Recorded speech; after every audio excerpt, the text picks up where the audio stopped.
Earlier in the previous lecture, we were talking about the disorders which are linked to the outer ear. Now we'll be talking about the inner ear disorders, which can actually disrupt the normal hearing experience of an individual. These are important in the sense outer ear, if it has some kind of a condition which is different from what ordinary is, then that can have a conductive challenge. जहाँ तक inner ear का ताल्लुक है, inner ear is responsible for not only forwarding the messages to the brain, but it also has a very important role in the balance system as well. तो यहाँ पर जो भी इनर ईयर के अंदर मसाइल होंगे, डिसऑर्डर्स होंगे, उनका ताल्लुक हमने दोनों के साथ देखना है, यानी कि उसकी जो रिस्पॉन्स टू द साउंड है उसको भी आपने नोटिस करना होगा, और द बैलेंसिंग मैकेनिज्म जो कि हमने वेस्टिब्यूल का जिक्र किया था और जो बैलेंसिंग सिस्टम का जिक्र किया था while we were learning about anatomy of the inner ear. तो इसके अंदर again we will have a chance to identify the same structures जो कि बाज़ औक़ात cause बनते हैं inner ear disorders के लिए. So let's talk about inner ear. So this is what an inner ear look like. आप देख सकते हैं कि snail like shape भी है इसके अंदर, और कुछ एक्स वाई जेड एक्सिस पे आपको कुछ नज़र आ रहे हैं, कर्व्स भी. Again these curves are responsible for the balancing system, जबकि the cochlea and the snail like structure is responsible for the hearing. और यहीं से हमने एक नर्व का भी जिक्र किया था. एक नर्व है वेस्टिबुलोकॉक्लियर नर्व, एट्थ क्रेनियल नर्व. वो यहाँ से इसकी बैक साइड से इमर्ज होती है और वो इस तरफ को जाती है, और वेस्टिब्यूल से आने वाली नर्व इस तरफ से जा रही है पिंक कलर में, और ये दोनों फिर मिल जाते हैं आगे जाके, तो बन जाती है वेस्टिब्यूलो कॉक्लियर नर्व. सो इस नर्व के दो पार्ट हैं. एक पार्ट का ताल्लुक कॉक्लिया के साथ है, एक का ताल्लुक वेस्टिब्यूल के साथ है. तो वेस्टिब्यूलो कॉक्लियर नर्व ये आगे जाके एट्थ क्रेनियल नर्व की शक्ल इख्तियार कर लेती है. तो इसी चीज़ के बारे में हमने आज लर्न करना है. बाज़ औक़ात प्रॉब्लम हमें इन स्ट्रक्चर्स के अंदर नज़र आएगी, बाज़ औक़ात प्रॉब्लम जो है वो हमें इन स्ट्रक्चर्स के अंदर नज़र आएगी एज ए रिजल्ट, और बाज़ औक़ात इन नर्व्स के ऊपर भी हमें प्रॉब्लम नज़र आएगा. देखो, so some factors would be affecting these nerves, some factors would be affecting this cochlea, some disorders will relate to these semicircular canals जो कि अफेक्ट करेंगे उसके बैलेंसिंग सिस्टम को. तो ये इतना इंपॉर्टेंट स्ट्रक्चर था कि खाली हेयरिंग नहीं अफेक्ट होती, यहाँ डिसऑर्डर्स की वजह से बाज़ औक़ात बैलेंस भी डिसऑर्डर अफेक्ट हो जाता है. बाज़ औक़ात बैलेंस की वजह से आपकी हेयरिंग भी मुतासर हो सकती है. सो इन लिक्विड, ये देख रहे हैं ना आप, इसके अंदर एक लिक्विड था, हमने पढ़ा था एंडोलिम्फ पेरीलिम्फ. उसके बाद यहाँ पर भी ये सारे का सारा लिक्विड जो था वो ट्रैवल करता था. तो इस लिक्विड का भी तो एक प्रेशर था ना. तो बाज़ औक़ात लिक्विड का प्रेशर बढ़ जाए तो तब भी प्रॉब्लम हो जाता है.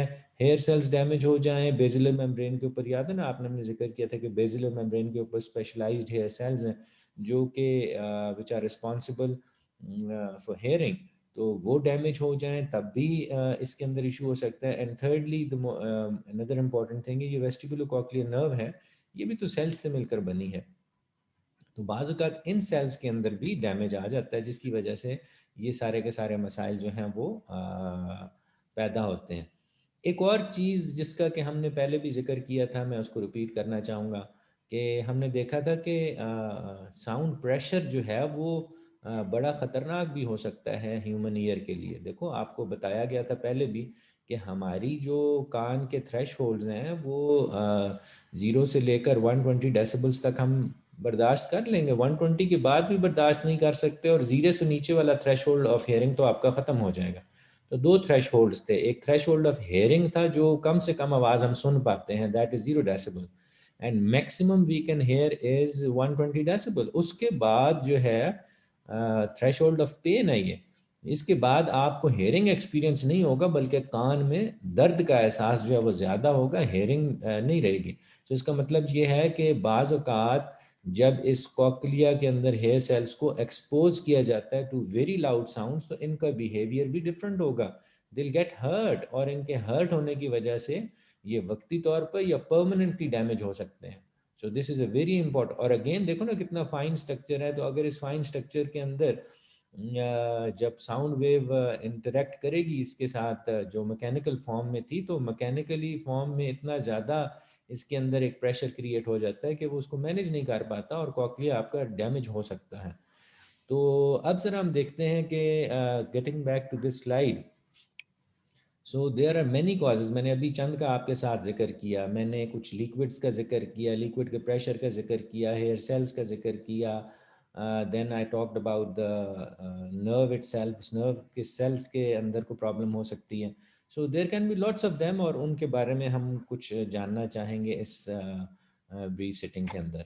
So the first common thing that come across, जिसका ताल्लुक सेंसरी न्यूरल हेयरिंग लॉस के साथ है, जो कि इनर ईयर के डिसऑर्डर्स हैं, दैट इज़ कॉल्ड प्रेस्बाइक्यूसिस. प्रेस्बाइक्यूसिस मैंने आपके साथ पहले भी एक दफ़ा डिस्कस किया था जब हम टाइप्स ऑफ हेयरिंग लॉसेस के बारे में जिक्र कर रहे थे. तो एक ऐसा हेयरिंग लॉस जो कि एज रिलेटेड है, तो एज रिलेटेड को हम कहेंगे प्रेस्बाइक्यूसिस. और ये हेयरिंग लॉस क्या सभी फ्रीक्वेंसीज को अफेक्ट करता है? नहीं, ऐसी बात नहीं है. प्रेस्बाइक्यूसिस जो है वो हाई फ्रीक्वेंसी हेयरिंग लॉस कहलाता है. High frequency hearing loss. मैं आपको दोबारा शेयर करता हूँ कि there are lots of sound in the environment, लेकिन since doing we are doing all this for the sake of speech, तो हम स्पीच वाली साउंड्स के फ्रीक्वेंसीज की बात करें तो बहुत सारी फ्रीक्वेंसीज हैं. कुछ लो फ्रीक्वेंसीज हैं, कुछ हाई फ्रीक्वेंसीज हैं. और हाई फ्रीक्वेंसी में आपका फर्स्ट, श, थ, ये फ्रीक्वेंसीज हैं आपकी. तो इन फ्रीक्वेंसीज, ये 4000 वाली फ्रीक्वेंसी भी है, ये 8000 वाली फ्रीक्वेंसीज भी हैं. So there are lots of frequencies जो कि हाई फ्रीक्वेंसीज हैं, और कुछ लो फ्रीक्वेंसीज भी हैं जैसे वोवल साउंड्स हैं, ओ, ई. ये जो वोवल साउंड्स हैं इनको लो फ्रीक्वेंसी में अगर आप कंसिडर करें तो यू विल रियलाइज कि हमारा कान जो है वो हर किस्म की आवाज़ को एक्सपोज होता है, हर किस्म की स्पीच साउंड्स के साथ.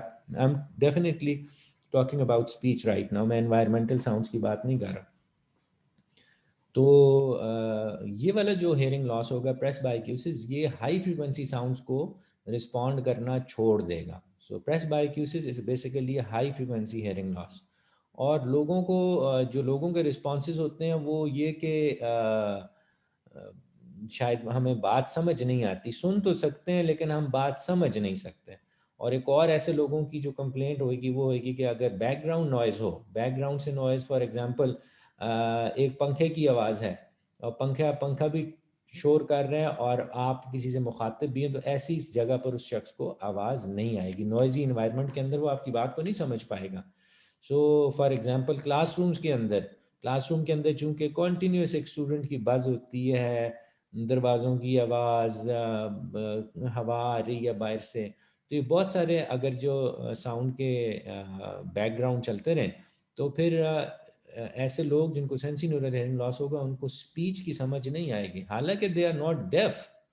अब देखो ना, इंटरेस्टिंग चीज़ यही है कि दे आर नॉट डेफ, लेकिन डेफ ना होने के बावजूद वो कहते हैं हमें आवाज़ आ रही है, बट हम वो जो फाइन ट्यूनिंग है ना जिससे हम आपकी स्पीच को समझ सकें वो नहीं कर पा रहे. तो ये बड़ी सिंपल सी इसकी प्रेस्बाइक्योसिस की इंडिकेशन है. सो ये एज रिलेटेड था, और एज रिलेटेड होने की वजह से ये प्रॉब्लम हो जाती है. अच्छा, ये होता इसलिए है क्योंकि एक ग्रेजुअल एट्रॉफी हो जाती है. एट्रॉफी मींस डैमेज हो जाता है किस चीज़ का? ऑडिटरी नर्व का. तो वो जो वेस्टिबुलो कॉक्लिया नर्व थी, उसमें जो कॉक्लिया का पार्ट था उसके अंदर एक ग्रेजुअल किस्म की एट्रॉफी है, ग्रेजुअल किस्म का जो प्रॉब्लम है वो स्टार्ट हो चुका है. मैंने आपको पहले भी बताया था, एजिंग की वजह से जहाँ हमारी बाकी बॉडी जो है वो डिक्लाइन कर रही होती है, बिल्कुल उसी तरीके से हमारा नर्वस सिस्टम और हमारी नर्व्स भी जो हैं वो ग्रेजुअली अपने काम से सरेंडर करती चली जाती हैं. तो ये एक ऐसा ग्रेजुअल स्टोरी है which is with all of the people, हर इंसान के साथ ऐसा है, और ऑडिटरी नर्व जो है वो अफेक्ट होती चली जाती है. So presbycusis is the most common type of hearing loss for which hearing aids are the most effective treatment, और hearing aid is your choice. Hearing aid क्या है इस बारे में हम we will learn इंशाल्लाह ताला.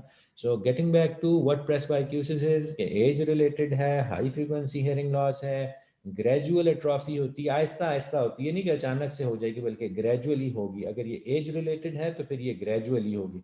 मैंने आपको पहले भी बताया था कि सेकंड डिकेड के बाद आपका हेयरिंग लॉस जो है वो स्टार्ट हो जाता है। एवरी 10 ईयर्स आप ऑलमोस्ट 10 डेसिबल्स एबिलिटी जो है वो लूज करते जाते हैं ऑन एन एवरेज। ठीक है, औसतन बात की जा रही है, हर एक के साथ नहीं होता, औसतन जो है ये ऐसी बात है। और सोल्यूशन क्या है जी? हेयरिंग एड सोल्यूशन है।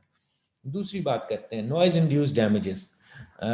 Perhaps while during last class we discussed about के hair cells can be damage as a result of exposure to loud sounds. तो लाउड साउंड्स को जब आप देखते हैं तो लाउड साउंड्स में कौन कौन सी चीज़ें हैं? इसके अंदर एनवायरमेंटल साउंड्स हैं, जैसे कंस्ट्रक्शन टूल्स है वो ड्रिलिंग की जाती है, आप फायरिंग की रेंज में हो, यानी कि आपके कान के पास ऊंची आवाज़ हो गन फायर की, तो ये भी ग्रेजुअली आपके अंदर जो है हेयरिंग लॉस डेवलप कर देगा। अब ये जो हेयर सेल्स हैं ये उनको होता है क्या? They get traumatise, they get affected, they got damage.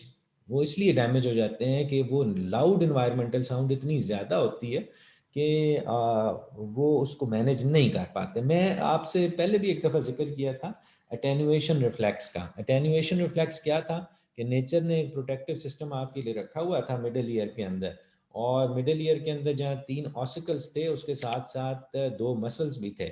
एक का नाम स्टेपिडियस था और एक टंग से टाम्पेनाई था।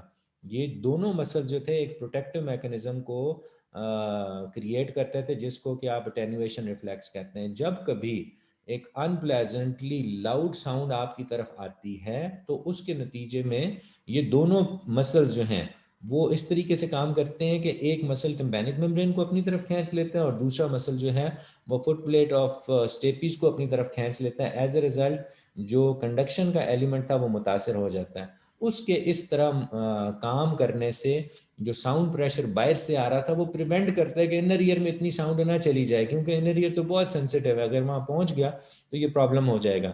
लेकिन बाज़ औक़ात ये दोनों सिस्टम जो है वो फेल हो जाते हैं, दोनों मसल्स का काम इतना सफिशिएंट नहीं होता कि वो साउंड को रोक सके। Sound was too loud, as a result sound transmit हो जाती है इन द इनर ईयर। जब वो इनर ईयर में पहुंच गई तो आप डेफिनेटली वो हेयर सेल्स जो थे वो डैमेज हो जाएंगे, दे विल गेट ट्रॉमाटाइज्ड, और ट्रॉमा के नतीजे में वो अपना काम छोड़ सकते हैं।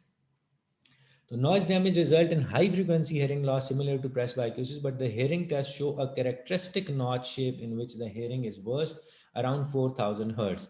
तो अगर हम इसको पिछले वाले प्रेसबाइक्यूसिस से कंपेयर करें तो मिलता जुलता इससे है, बिल्कुल है उससे मिलता जुलता, इन द सेंस कि ये भी हाई फ्रीक्वेंसी हेयरिंग लॉस है, वो भी हाई फ्रीक्वेंसी हेयरिंग लॉस था। लेकिन जब इन नॉइज इंड्यूस्ड वालों का हम बनाते हैं एक ऑडियोग्राम, याद है ना audiogram? What is an audiogram? Audiogram is a graph which tells you about the hearing ability of that person. For example, इसमें ये ऊपर जो है वो फ्रीक्वेंसीज मार्क की गई हैं 250, 500, 750, 1000, 2000, 4000 एंड 8000। ये वो रेंज है जिसके अंदर के स्पीच साउंड जो हैं वो सुनी जाती हैं। ये स्पीच की फ्रीक्वेंसी साउंड्स हैं। और यहाँ पर डेसिबल्स हैं, लाउडनेस हम सुन सकते हैं 0 से लेकर और 120 तक। और हमारी जो स्पीच है it corresponds from 250 to 8000 hertz. वैसे एक ह्यूमन ईयर की कैपेसिटी होती है 0 से लेकर 20 से लेकर 20,000 हर्ट्ज तक हम लोग सुन सकते हैं, 20 से लेकर 20,000 हर्ट्ज तक। लेकिन यहाँ पर देखें उसमें से स्पीच साउंड्स कहाँ से स्टार्ट होती हैं? तकरीबन 125 से स्टार्ट होती हैं, फिर 250 से 125 से लेकर 8000 हर्ट्ज तक। अब ज़रा गौर कीजिए कि जब इसका एक ऑडियोग्राम बनाया जाता है, ये क्या चीज़ है? We will definitely get back to this, लेकिन this is the kind of the figure that you will come across कि there is a slope down, sloping down. जैसे जैसे आप अगली फ्रीक्वेंसी यानी ऊंची वाली फ्रीक्वेंसी की तरफ जाते हैं तो आपका ऑडियोग्राम नीचे स्लोप करता है। 1000 पे इधर था, 1500 पे इधर है, 2000 पे इधर है, यहाँ पर देखें 3000 पे इधर है, यहाँ पर देखिए 4000 पे कितना नीचे आ गया। ठीक है, इतना नीचे आ गया। तो ये एक स्लोपिंग डाउनवर्ड जो कर्व है ये basically noise induced hearing loss की निशानदेही करता है। तो ये ऑडियोग्राम जब भी आप देखें आपको समझ आ जाना चाहिए कि इस बंदे का तो लाउड साउंड के साथ को एक्सपोजर हुआ था और इस वजह से वो उसका इस किस्म का ऑडियोग्राम बना है। तो अगेन ये कुछ इसके साथ सिंबल्स हैं जिसके बारे में you will be learning soon, लेकिन those who know already about it can relate to these symbols as well. So noise induced damage जो है अगेन एक हाई फ्रीक्वेंसी हेयरिंग लॉस है, जैसा कि प्रेस बाइक्यूसिस था, ठीक है। और हाई फ्रीक्वेंसी साउंड जैसे कि ये देखें ना, ये वाली साउंड, इन साउंड्स पे बहुत, अब यहाँ पर कौन सी साउंड्स आती हैं, फ स श थ, ये वाला रीजन जो है ये सारे का सारा अफेक्ट होता है और सवियरली अफेक्ट होता है। तो ऐसे लफ्ज़ जिनके शुरू में जैसे कि लफ्ज़ है फिश, अब वो फ भी नहीं सुनेगा और श भी नहीं सुनेगा, ठीक है, इसलिए कि ये दोनों साउंड जो थी वो हाई फ्रीक्वेंसी रेंज में, जबकि जो उसमें वॉवल आया था ई वाला वो इस जगह पे कहीं है। अब उस वॉवल को तो वो सुन लेगा, लेकिन ये नहीं समझ आएगा कि आपने फिश कहा है या सिश कहा है या शिश कहा है, वो इन चीज़ों को आइडेंटिफाई नहीं कर पाएगा बिकॉज इसके अंदर हाई फ्रिक्वेंसी उसका हेयरिंग लॉस था। Will give you more examples on this, लेकिन let's continue. Let's talk about Meniere's disease. बहुत कॉमन डिजीज़ है और इसको मेनियस डिजीज़ कहा जाता है। अगेन ये इनर ईयर की डिजीज़ है और इसके अंदर होता क्या है कि ये एक प्रोग्रेसिव डिसऑर्डर है, means it will develop with time. ये प्रोग्रेस जैसे जैसे आप आगे प्रोग्रेस करेंगे इट विल कंटिन्यू। अब इसके अंदर होता क्या है, इसके अंदर होता है कि इंसान को डिजीनेस महसूस होती है, लो पिच रिंगिंग और roaring sound in the year and fullness in the year. कुछ ये ऐसी सेंसेशंस हैं जो कि उसको सुनाई दें, उसको कान में कॉन्टीन्यूसली एक रिंगिंग साउंड सुनाई देंगी या गूंज की आवाज़ सुनाई देंगी, लो पिच साउंड्स, भारी भारी आवाज़ें इसको सुनाई देंगी। और उसके अलावा इसको डिजीनेस जो है वो चकराना जो है, चक्कर आएंगे या अपने आप को पोजीशन बहुत अच्छे तरीके से नहीं कर पाएगा, उसमें वो चैलेंज महसूस करेगा। तो ये मेनियस डिजीज़ के ये सारे के सारे इंडिकेटर्स हैं, डिजीनेस है, लो पिच साउंड्स की रोरिंग है या उसके कान में, और या कान उसका भारा भारा महसूस करना। This low frequency hearing loss fluctuates. अब देखें ये उससे फ़र्क हो गया कि यहाँ पर मेनियस डिजीज़ के अंदर लो फ्रीक्वेंसी हेयरिंग लॉस है। ये शुरू में तो फ्लक्चुएट करता है, कभी आप ठीक है कभी ख़राब है, कभी ठीक है कभी ख़राब है, लेकिन ग्रेजुअली ये परमानेंट हो जाता है। और इसकी वजह क्या है, जैसे कि मैंने आपको पहले बताया था कि कान के अंदर फ्लूइड्स थे, excessive fluid in certain parts of the inner ear known as endolymphatic hydrops is believe to be the cause. तो ये देख रहे हैं आप, ये जो फ्लूइड है it has somehow increased in volume, और वॉल्यूम के इंक्रीज होने की वजह से कान के अंदर एक कॉन्टीन्यूसली प्रेशर है, और ये प्रेशर की वजह से एक तो उसको बैलेंस आउट हो जाता है जिसकी वजह से वो डिजीनेस महसूस करता है। और ख़ाली ये नहीं होता बल्कि उसको कुछ आप देखेंगे अभी कि उसको एक हेयरिंग लॉस भी जो है वो साथ साथ होगा, बिकॉज कान के अंदर जो फ्लूइड का प्रेशर है वो जो है वो बढ़ गया है। There is no cure for it, but certainly lifestyle modification can help control the spells. Treatment तो उसकी कोई नहीं है, लेकिन लाइफ स्टाइल को बदला लें। लाइफ स्टाइल से मुराद एक्सरसाइज करें, वॉक करें, देन ऑफ कोर्स नमक की मकदार आप कम कर लें, स्मोकिंग ड्रिंकिंग इन तमाम चीज़ों से परहेज़ करें, तो डेफिनेटली उसका निकोटीन का इस्तेमाल कम करें। तो ये सारी के सारी बिहेवियर्स जो हैं वो आपको हेल्प करेंगे मेनियस डिजीज़ के अंदर। और इसके अलावा जो है like plenty of rest is recommended in such cases, क्योंकि they have मतलब they feel benefit out of it. A hearing aid on the affected ear can help minimize, yes this is possible, hearing aid affected side पर, ये किसी एक side पे भी हो सकता है और दोनों साइड पे भी हो सकता है, लेकिन यूजुअली ये एक साइड पे होता है और हेयरिंग एड से उसको कुछ ना कुछ जो है अफाका होता है। Again let's talk about another condition जो कि इनर ईयर के डिसऑर्डर्स में हम पढ़ने लगे हैं, that is viral infection and sudden hearing loss. आपने देखा होगा, सुना होगा बाज़ औक़ात जो है जैसे मीज़ल्स है, अब इट्स अ वायरल इन्फेक्शन और ये बड़ी सीरियसली डेंट करता है, अफेक्ट करता है ऑन द हेयरिंग एबिलिटीज़। तो viral infection of the inner year can cause acute episodes of dizziness, tinnitus and hearing loss. तीनों चीज़ें हैं इसके अंदर भी, वायरल इन्फेक्शन के अंदर भी, वायरल इन्फेक्शन के अंदर भी तीनों चीज़ें नज़र आ रही हैं, dizziness, tinnitus and hearing loss. Sudden hearing loss usually affects only one year, लेकिन बाज़ औक़ात ये किसी एक ईयर में भी अफेक्ट करता है, दोनों में भी कर सकता है। अमूमन ये वाला हेयरिंग लॉस खुद से हो सकता है, खुद से ठीक भी हो सकता है, और बाज़ औक़ात ये परमानेंट लॉस भी डैमेज कर सकता है। अब ज़रा मैं जो लोग तो ऑडियोग्राम से वाकिफ़ हैं उनसे मैं बात करता हूँ, और जो लोग नहीं हैं they will have some learning out of it. देखें जी, this red colour is for the right ear. तो ये राइट ईयर देखें, 20 डेसिबल की आवाज़, 250 हर्ट्स वाली साउंड जो है वो 20 डेसिबल्स पर सुनता था। 500 हर्ट्स वाली आवाज़ ये तकरीबन 25 पे सुनता था। 1000 वाली यहाँ पर, 2000 वाली यहाँ पर, यानी कि ये इसका राइट ईयर है। और ये देखें ये इसका लेफ्ट ईयर है, यानी 250 वाली साउंड सुन रहा था 30 पे, 500 वाली भी इधर, 1000 वाली भी। लेकिन जैसे ही साउंड आगे गई, साउंड का फ्रीक्वेंसी आगे जाती है, इसने नीचे की तरफ डिप कर दिया। नाउ दिस शोज के his right year is better than his left ear. तो ये जो लेफ्ट ईयर है ये इसके अंदर अफेक्ट हो गया, और ये it might be a result of some viral infection, जिसकी वजह से इसको ये प्रॉब्लम हुआ है। अच्छा, दूसरी चीज़ आपने देखनी थी कि अगर जो पहले हम पढ़ रहे थे कि नॉइज इंड्यूस्ड हेयरिंग लॉस, तो उसके अंदर ऐसा नहीं होगा। उसमें तो दोनों कान बैक वक्त अफेक्ट हो रहे होंगे, दोनों कान बैक वक्त साथ साथ अफेक्ट हो रहे होंगे। लेकिन यहाँ पर इसका दायां कान बेहतर है, और बायां कान जो है वो अफेक्ट हुआ है किसी भी वायरल इन्फेक्शन। तो ये परमानेंट लॉस भी हो सकता है, ये इम्प्रूव भी कर सकता है, और अगेन इसके अंदर भी वैसे सिम्टम्स आ सकते हैं जो कि ऊपर हमने अभी देखे मेनियस डिजीज़ के अंदर। The next thing is acoustic neuromas. जैसा कि नाम से ज़ाहिर है, अकूस्टिक मीन्स कि ये अकूस्टिक नर्व से इसका ताल्लुक है। न्यूरोमा से आप समझ लें कि ये एक नर्व की इन्फेक्शन है। तो नर्व इन्फेक्शन है जो, और किस नर्व की इन्फेक्शन है? अकूस्टिक्स की, यानी कि साउंड वाली, जो कि रिस्पॉन्सिबल है वेस्टिबुलोकॉक्लियर नर्व। तो acoustic neuroma is a benign tumor of the cell that form a sheath around the auditory nerve.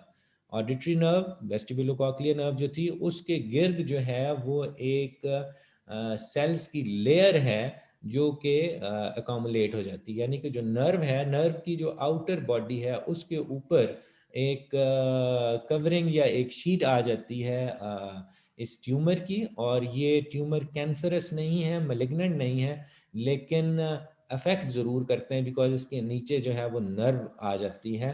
तो आप इसको यूँ समझिए कि एक नर्व ट्रैवल कर रही है from point A to B, और उसके ऊपर अकूस्टिक न्यूरोमाज आ गए हैं, ठीक है। उसके ऊपर कुछ बिनाइन ट्यूमर सेल्स आ गए हैं जो कि उसको इनगल्फ करते हैं, उसके ऊपर चढ़ जाते हैं। अब इसके नतीजे में क्या होगा?